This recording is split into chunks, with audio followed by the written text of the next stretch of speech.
Hey Trevor, I am hearing great things about you making auctions great again. How do you do it? Hey, can I do a shameless plug? Oh, wow. Maybe meet me at the gate? I'm Rich Levene, and this is Meet Me at the Gate, where we're not just talking theory, we're tackling real-world problems head-on, driving solutions that supercharge productivity and team dynamics. Every episode is a journey towards improvement, empowering you, the manager, to lead with innovation and confidence. Join us to transform everyday roadblocks into highways for success. This is cool because do you know anything about Rich's story? How he got to Houston? Okay. No. Well, the story, I thought of you a lot when you hear about Rich's story. So the short version, and Rich can fill in the blanks. The short version is there's this little auction down in Houston that does things their way. You know what I mean? So E-Block buys them, and they bring Rich in, and Rich walks into, I would call it a hornet's nest of everybody doing it their way. Rich has to take the culture, change the culture, get the people on board. It's a really, really cool story. The reason I think of you, Trevor, is because I think you kind of walked into a little time bomb there too, didn't you, initially? I would say, Not a time bomb. there was probably, the building was almost burned down. It was a train wreck. My first day, they sold 23 cars. So it wasn't much of an auction. It was a flop startup. My dad had bought it and hired several Mannheim GMs, which are, they're good. And I think, corporate guys are good in things they're already, taking a structure from here to here, but like a bootstrap startup is a little different than, there was no manual to this thing. It was like just hop on and ride. And so it was a journey, man. It still is a journey, to be honest. Especially like I think before I got into this, the most employees I ever had was 10.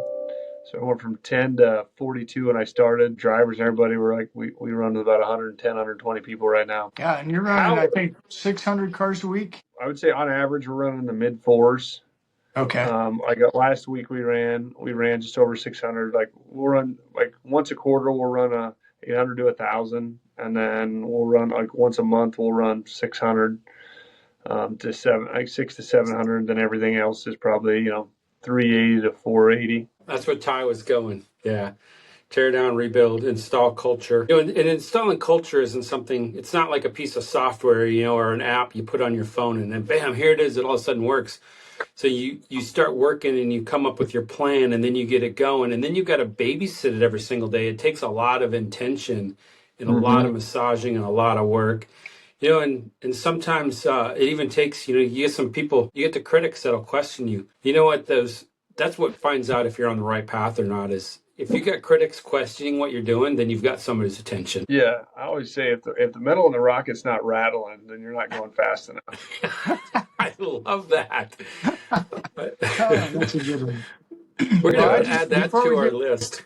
I did kind of undercover boss at your auction, Trevor. So hadn't been there. Yeah, for I didn't know you were here, man. Actually, somebody texted me like, "Hey, like after you're gone," I was like, "Oh shit."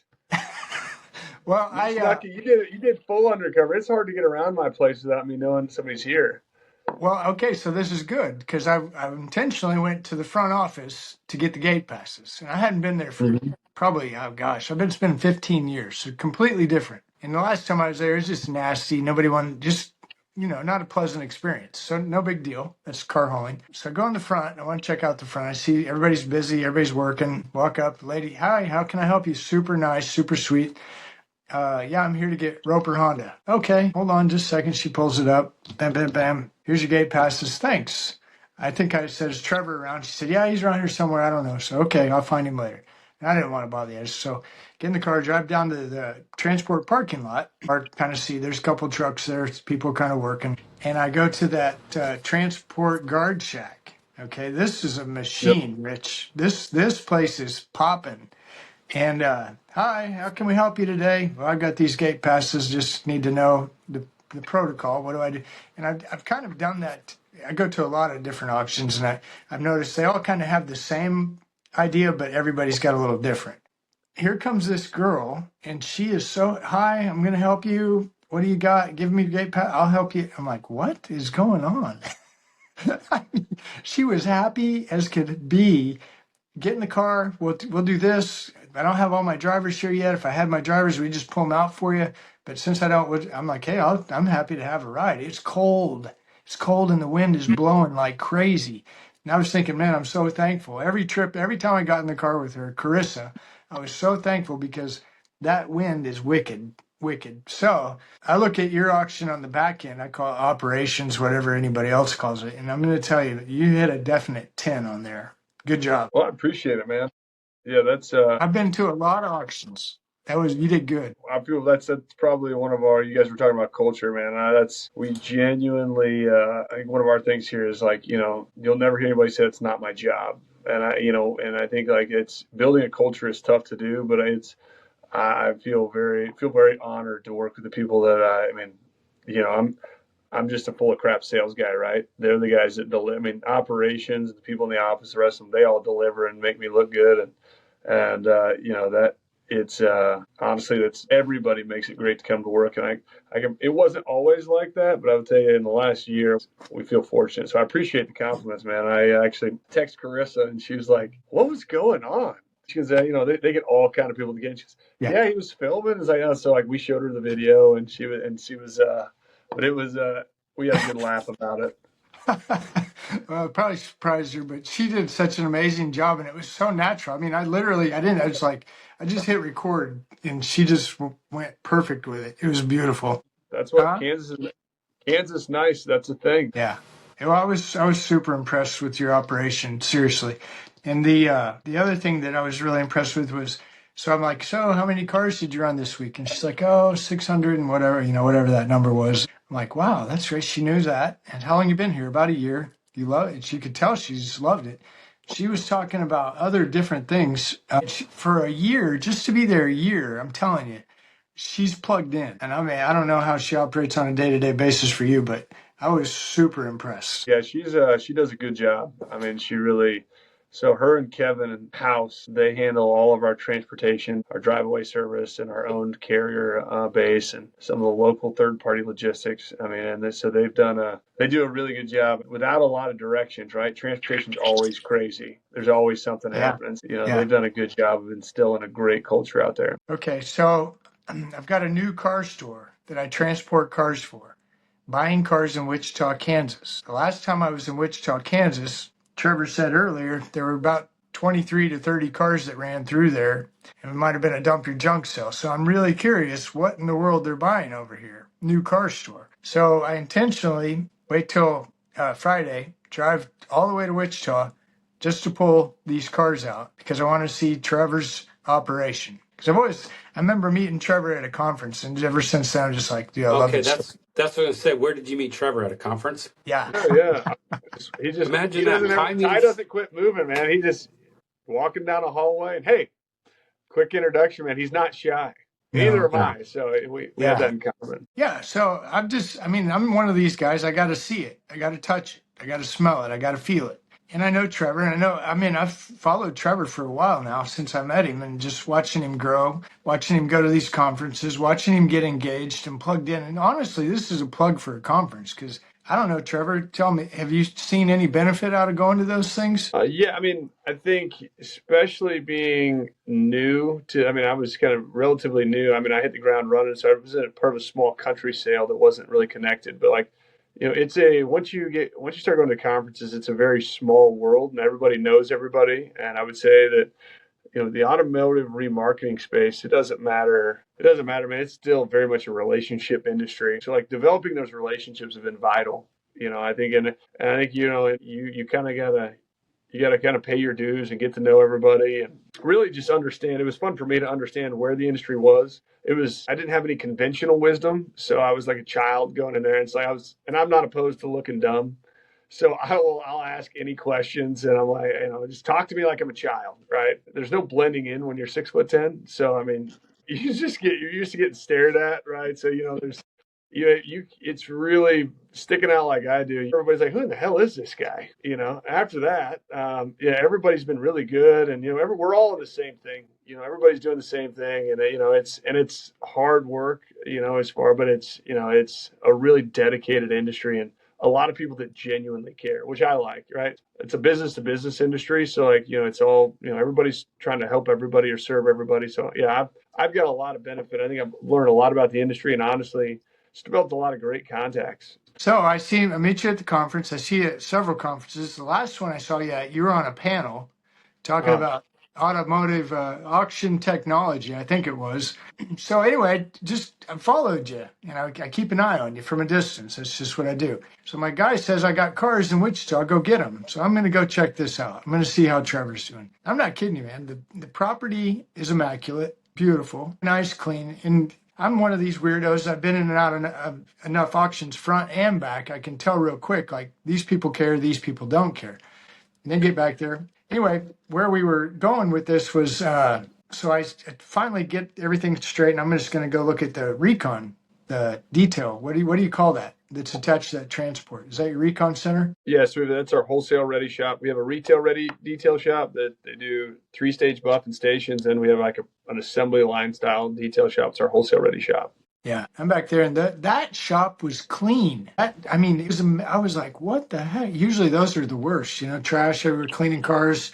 That place was immaculate, incredible. People back there were just happy. I did not see anybody that was like, I wish I could get out of here. It's time to go yet. None of that. Then I get to the cars that I'm picking up, and I'm starting to look at them. And I know what, detail what a clean car looks like. Not kidding you, man. Just a class A job. Good job. The cars were nice. It's everything about it. I was so impressed. So I don't know what you've been doing. I know part of it's been auctions, part of it's relationships and networks. And I know you've been learning a lot. I think, didn't you go to Auction Academy as well? Yeah. Yep. I got to work with Penny and Giles, and they go all over and travel to see a bunch of auctions, and, seen a lot of what, there's what you like, don't like, right. And just see, the different size and scope of auctions. Yeah, it was a cool deal. Yeah. So what class were you in? Which one? What number? 7. Yep. Sweet. So we had a CFO who's actually no longer with us. He went out on and started his own company, but him and I, we had just met, and he had not been in the automotive or marketing space. And he's very, he's an accounting guy and I'm a sales guy, right? So I was like, why don't we do this together? We're like, let's do some bonding. And, it was a good journey. Like, we got to meet a lot of people and got to see quite a few places. So how'd you get into auto auction? How'd you land? Man, so crazy. I cannot take credit for it. I played college basketball and, No way. Yeah, I know. But I wasn't good enough to play, I wasn't good enough to make, a ton of money doing it. Like I could have played overseas or done something, but like I was pretty rough on my body. And so I knew it was going to be, my body was a limited time deal. So got a degree in entrepreneurship and business administration. And I just wanted to be honestly self-employed, just wanted to start a company, didn't really care what, but I went back home and I took the toughest job I could think of is go back to work for my dad. Took over he had some real estate, his residential commercial property, and did construction for a while and did property development for about 6 months. And then, we're originally, my dad, we come from, we're a farm and ag family. So he was the only one to move to town. And when I say town, a town of 20,000 people in western Kansas, which is like one of the largest towns in the western half state. Western Kansas is like Montana, right? I thought, so I grew up out in the boonies. And, my dad goes to, and I leave, go back to, go to Nashville, come back home. So Murfreesboro, Tennessee is where I played college basketball, Middle Tennessee State. I came back home to Hayes. I was like a bullet hitting water. Playing high level sports, going to, a small town. I was no longer a big deal, everybody's, and I told my dad, I said, I want to learn business. So 6 months into it, I ended up, he had built a small country sale. So it was like a 100-unit auction. There was 3 employees and it was remote and they had built it. It was probably, I think 05 is when he opened it. Did a greenfield. And so I came back and said, hey, you want to try sales? So my first day, he took me around. These guys he'd known for 10 years, right? Took me around, introduced me to all the guys he's known. And he's like, all right, well, that's all you do. Go to this town and go talk to people tomorrow. I was like, I remember Sankey Auto Center, Tim Sankey and his son Shane. It was in Salina, Kansas. It was like those moment of truths in life.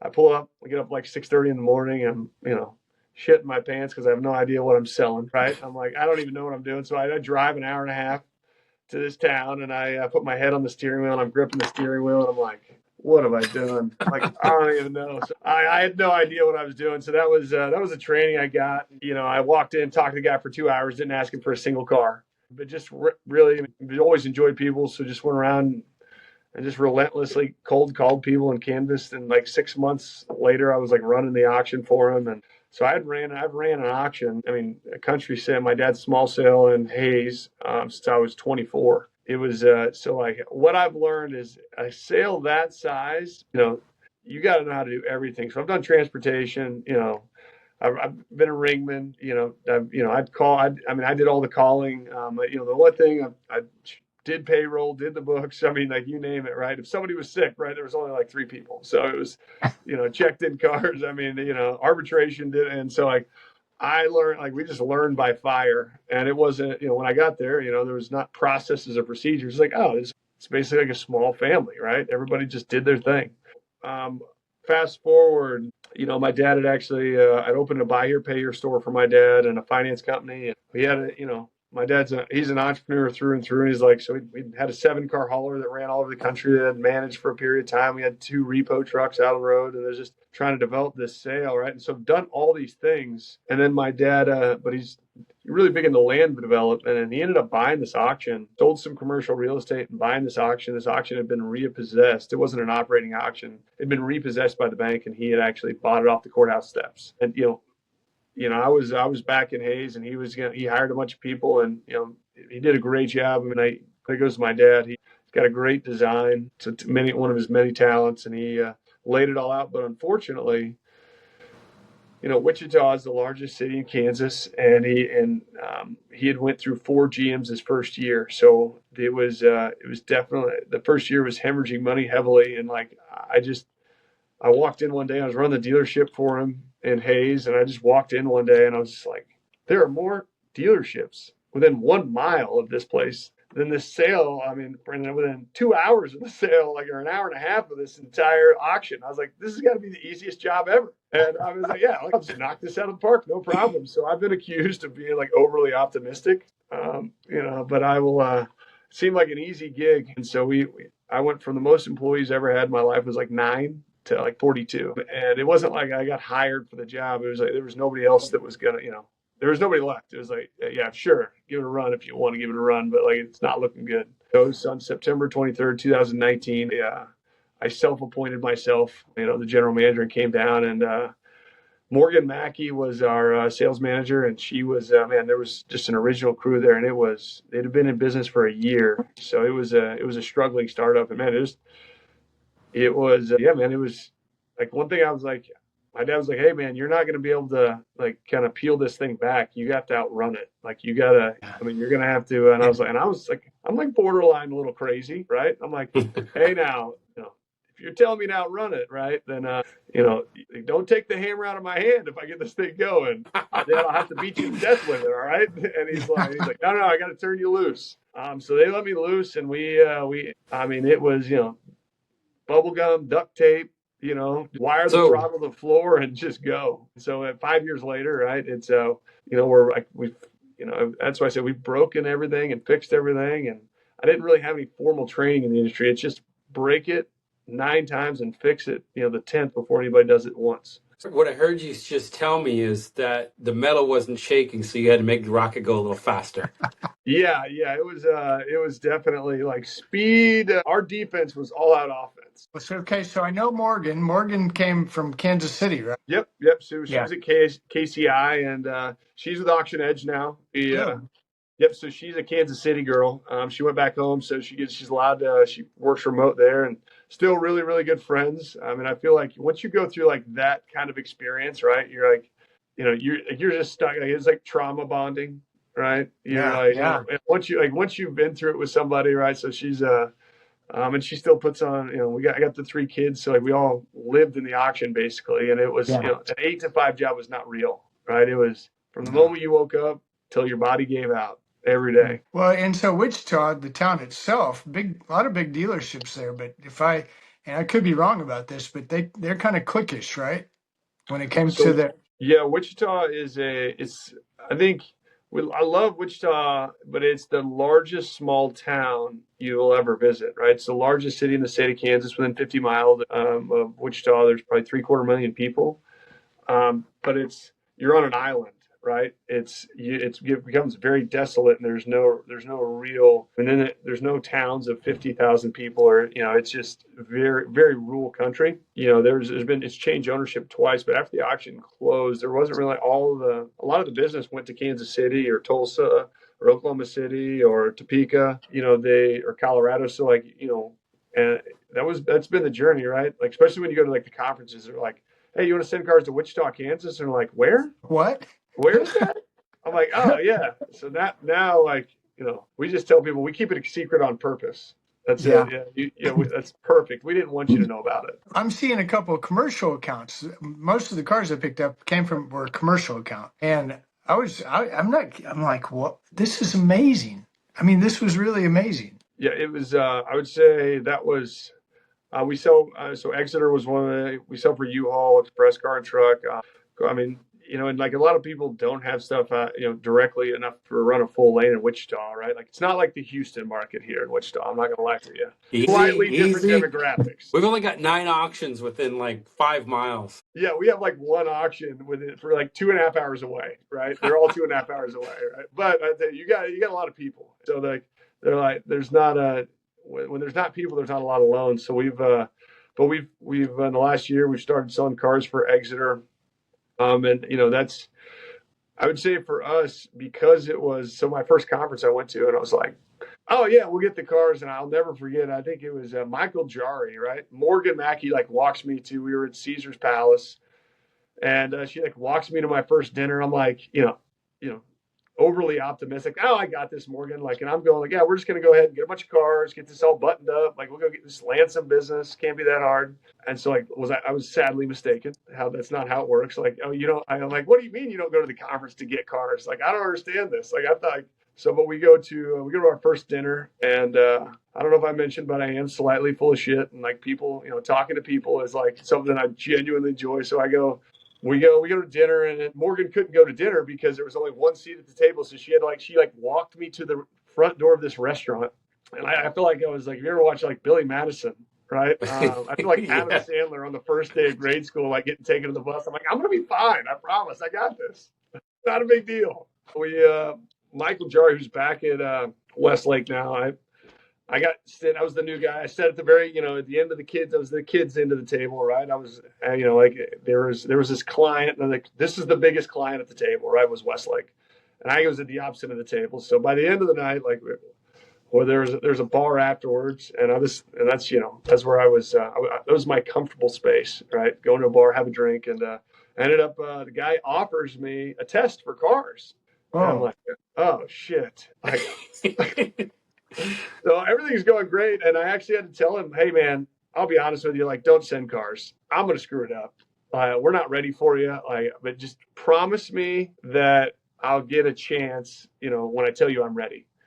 And so, then he ends up gets in the medical field for a while. So he's back in the industry, and I haven't called him since he's back. But what I really realized talking to a lot of those clients is I realized that how much relationships, how important they were. And also the timelines, everything you had to get done. And so that's why we dove heavy into operations. And so we actually built out all of our operations before we had commercial clients, just because, you got to deliver, right? And the vibe I got was, hey, these guys are, you can put all the numbers on the board you want, but everybody's got pay plans and timelines and deliverables, and and so we spent 2.5 years building out our physical operation.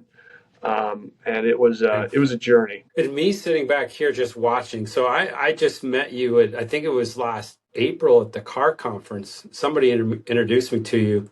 I'll admit I've been around the block a few times. I've only been selling cars at auctions since the late 1900s, and I'd never met you, and I didn't know anything about mid-Kansas. So I start, I do what everybody does. You start building this mental map in your head of what's going on. Every business that becomes a success, everybody else sees it as you started up and bam, here you are. That's what I saw. I'm like, shit, these guys are killing it. And they just started. I'm like, what the am I doing? But then you get to hear your story, and then 2.5 years of building operations. And I come from the big chains, and now I'm at a small site, which I love. I absolutely love this site. But, the big change is like 2.5 years. You don't have enough time. You got 2.5 weeks. But the problem is what you're doing, what I'm hearing you tell me is you're installing a culture, you're building all this stuff. And I've studied this stuff, masters of science in this crap. It takes 3 to 5 years, and you tell me 2.5 years, and I'm like, you're ahead of the curve. What I would say, it was, I would like on this, in this conversation, I wouldn't be able to like pump in the level of crazy that it took to get this sled, to where it's at. But I got to tell you, like, and I can't, I think it's been very humbling coming from a small organization. Like, like when I say like, to this, my size of auction is small for you coming from like a corporate Manheim. But like, having 100 employees is like the largest, I came from 9. And so I think one thing I've learned is, I've learned to really appreciate the people that have been in this industry. A lot of these independents, a lot of their stories. I mean, when you live in the trenches, right, you really appreciate the dedication and work ethic it takes. And so, I think there's a certain amount of like a leather a person gets. And I think like, I've lost feeling in like 75% of my face, right? And like, so you're smiling, just bring it on. Like, so like, I always wondered why like it, everything was crazy, right? And like, you just get these guys that are just always going to smile, right? Like, this thing's on fire right now. Why are you so calm? But like, I think when I first got in, right now, I'm just like, I understand now why everybody, and all you can do is just smile. And it's, I will say like, it's this, this wasn't like magical. It was just a ton of elbow grease, and and I think it's humbling to see, like, there's no way I could have done it on my own. Like, and the people that are no longer with the organization, it's one of those things where, like, people come back and this industry gets a piece of you. I mean, it really does. So it's, I'm telling people all the time, I don't want to get a real job. I always tell everybody the auto auction business, you either love it or you hate it. There's no in the middle. And when we hire people to come in, it's like, I'll have someone, they'll quit within a week, 2 weeks are gone. There's other ones, it's like, they're there forever. That's what I love about the business is it's just, I guess it's addictive, but it depends on if it's a drug for you or not. Do you like this or not? 100%. I think it's one of those unique things where you get to develop relationships, right? And you actually, just again, man, we're here to provide a service, right? I think we're really, really committed to excellence. And I will say that, it's just the world has been evolving in the independent auction space. It's I feel like the automotive retail space operated like 5 to 10 years behind like the tech space, right? And I think the wholesale space operates like 5 to 10 years behind the retail space, right? So I feel like I went like as a young guy, I feel like I went back in time. I'm like, man, and so the good news is like it's like cheating, right? Like this has already happened in another industry. Here, like this is how it's all going to unfold. So I think I love the fact that like you go out in public and I just tell people, we just sell cars. I sell cars to car dealers. That's it. And I don't, because nobody really knows what you do. And that's the problem is in this industry, you don't really have any friends because you try to explain. No, it's really a big deal. I promise. And nobody's like, yeah, sure. Can you get me a car? Can you buy one for me? Exactly, I got a family. No, my buddy Ty needs a car. Can you get him one? I've learned, I've learned my lesson. Oh, sorry to interrupt you, but I got to tell you this story. So the dealer that I came over there, I got all the cars staged, got everything set up. Truck 1 comes in, picks it up, takes it back. Truck 2 comes in Saturday night. On his way back home, he's trucking down the road. There's we call them doubles. Those trucks that pull 2 trailers. He's jackknifed in the middle of the entire highway. He has the entire highway blocked. He's facing this way and the road's going this way. See what I'm saying? Oh, my driver's trucking down. He sees the lights of the tractor flashing, going the opposite way. So it looks like somebody's on the shoulder flashing their lights. Doesn't have any other lights on the trailer. Fortunately, my guy was only doing like 30 miles an hour. Plows right into the back of this guy's trailer with all the cars on it. Oh no! I forgot to tell you that's what made me think of that is that's like how when you've been through a lot. Yeah, I forgot to tell you about that. Like, oh yeah, about it. Well, you're telling because it's true. Yeah, you can make that up. Oh, by the way, yeah, this is a great one. Well, when you were talking about all the stuff, somebody comes and said, "What do you do?" Well, I just sell cars to dealers. Well, and it's just nonstop. I mean, I can't imagine an auction and the trouble and the people. I mean, I don't mean trouble in a bad way, just accident, right? That wasn't anybody's real fault. The guy nobody could see, couldn't do anything, but it's like stuff just happens in the auction. It's funny. I know I have PTSD because when things are going super well and like nobody's like coming at me crazy, like something's on fire, I start to get anxiety. I'm like, something's gonna break. This is not good. It's the quiet before the storm. Yeah, like I was like, it's bad when your comfort is something's on fire. Like Rome is burning. One of those good Midwest tornadoes. It gets really dead still, quiet before the tornado hits. You know all hell's gonna break like loose. Something's gonna blow up here. I know it.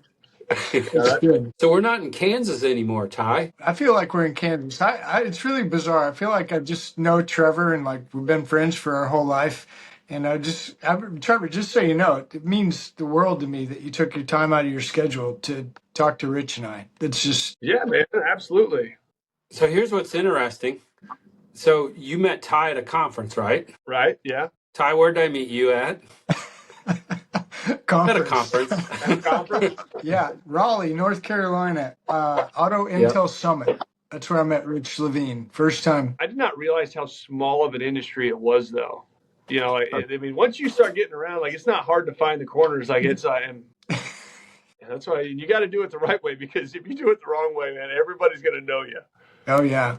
Oh, they'll know you anyway. Yeah, they'll know you anyway. Well, yeah, and I don't do a lot. I don't do a good job of being a wallflower either. Well, I know, and that's why when you were on the stage the last time I saw you, I think that was in Phoenix when you were on the stage for the auction technology. You were the only guy that said the truth on the stage.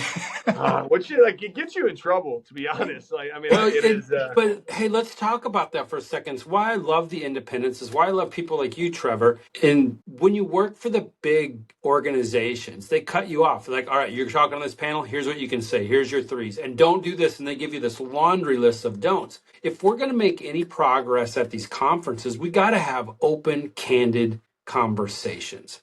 Mm-hmm. And if we can't get to that point, our industry is going to would you say we're 5 years behind? We're going to stay 5 years behind if we can't start having better conversation. So there's the challenge. I'm dropping the gauntlet down. So I know they're listening. People know too much about this podcast not to be listening. We've got to fix that. Better conversation. IAG is doing a really good job.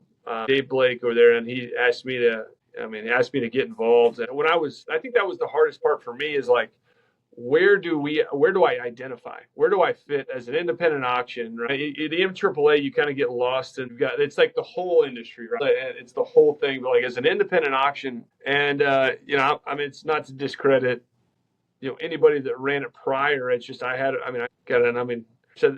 Dave Blake is a prince of a guy, and he's got a really good vision, and I can tell you he has been very good to provoke a lot of conversation. And I think that's the key, right? I think it just comes down to be willingness to talk. I think it's probably easy too, not too many people are really vying for the Kansas market. I don't have 9 auctions on my doorstep. 2.5 hours, we get a little lonely out here. So I think, I think we're on a different program that, the competition, I got to carry a map around to make sure everybody knows where it's at. All right. So within 3 hours of where I'm at, we'll see if we can try to name them off. In Houston, there's 9 auctions, including me. San Antonio, I know of at least 3, if not 4 physical auctions in San Antonio. Austin has at least 3 physical auctions, possibly 4. And then you got Dallas. I haven't even touched the Dallas market yet. And that's still within 3 hours of here. And those guys, so that's all within here. And so the market gets really saturated. But what you're doing in the Wichita, and with 20,000 people, so I grew up in rural Iowa, 1,500 people. The biggest town we had closest to us was Fort Dodge, and I don't even think they have 10,000 people. So you're twice that size. I know what you're talking about. What do you have, 2 exits off the freeway in Wichita? You got the first one, the second one, depending which way you're coming from. Might be the second one, then the first one. It's bigger than you'd think. It's a bigger town. We have buildings that are more than 8 stories tall, believe it or not. We do have the skyline. Even it's not Chicago, but we do have a skyline. But it is, man. I lived in Kansas my whole life and never even came to Wichita, right? So it was But yeah, it's, you're an Iowa guy. You're basically in the same world. Yeah. But it's a different place, especially. So growing up, I grew up in Iowa. I mean, you're in Kansas. I mean, in high school, did you ever do cow tipping? I'll be honest. I did not do cow tipping. I mean, Don't answer it. I would say, but I mean, I've definitely owned the spotlight. There you go. How about snipe hunting? Did you ever go snipe hunting? Oh my gosh! Don't tell anybody in the industry about snipe hunting. That is actually something. We might have to go snipe hunting. We'll have a conversation at the next conference. Let's put a panel together. How to snipe hunt. Oh my gosh! I have been snipe hunting. Yes. There you go. I'd be interested to see how you guys hunt them there. Now we know. Now we both know we're from rural places in the middle of nowhere. I haven't heard that in so long. Snipe hunting. It's been a while. Well, you definitely, I don't know if you caught me on that video, but I was like, I got a 2025 campaign, and it's to make auctions great again. Yeah, and that's I awesome. think what you're doing over there, and I know what Rich doing. I've been to Rich's auction a couple times, and just to see and to feel from a vendor standpoint, because we talk a lot about auctions and vendors and how auctions interact with their vendors. Is it a partnership or is it just you're a vendor? And as a vendor myself, going to a lot of different auctions, I can feel just when I come to your either the front door, the front gate, or the back gate, there's an openness to actually be a partner at your place, and I felt it. So really good job, and I'm just excited to see where you keep going. Yeah, man, everybody's got to win, right? If you don't want everybody to win, right, it's just going to be a short-term gig, right? Yeah. So you got to. I think it's it's everybody. I mean, being mindful, to your not just our external our buyers and sellers, but our internal customers, our employees, our vendors, right? This is a big machine, and I think it's more work, right? It's more effort, but then I think the monetarily, there's monetary gains, but I mean, it's pretty fulfilling to just develop great relationships and camaraderie with your people and developing the culture. And so, to me, it's more than work, right? And I feel pretty fortunate. I feel pretty fortunate that so many people actually put up with me. Hey, so can I do a shameless plug? Absolutely. Yeah. All right. So we do. I know I mentioned I played basketball, but we do a bracket challenge every year. And so it has nothing to do with business. Our customers, anybody that works for any of our dealerships, our employees, any of our vendors, and anybody that has a job in the remarketing space can sign up. We're giving away, through CBS Sports. It'll be on our website, all our social media. They can sign up just as a normal bracket. But we're giving away a Honda scooter. It's manufactured by Honda. It goes 15 mile an hour. We give away, I think second, third place, you get like a fruit. I think it's like you get a Honda scooter and a pineapple, but it's like $1,000, $1,200 scooter. They're awesome. It's been ridden around our lobby plenty of times. You may have seen it in the lobby. Yeah. And then we get second place gets like $500, and I think it's like a mango. But yeah, you guys sign up. And you guys are in the industry. Anybody that watches the podcast, just hop on our website. And honestly, it's a reason. It's just to get everybody involved in. Plus, it's a reason to, I don't mind talking a little trash. So it's a reason for us to have everybody have fun, be a part of it. Something, and we get to watch basketball, which is my favorite sport. Yeah, there you go. So that's midkansasautoauction.com. Yep. So you can go to our website, midkansasautoauction.com, mksaa.com, or just look us up on any of our social media. Thank you for joining me on this episode of Meet Me at the Gate. I hope the conversation has helped to fuel your drive and equip you with insights to steer your team towards success. Remember, the road to success is always under construction. And until next time, keep your engines revving and your gas tanks full.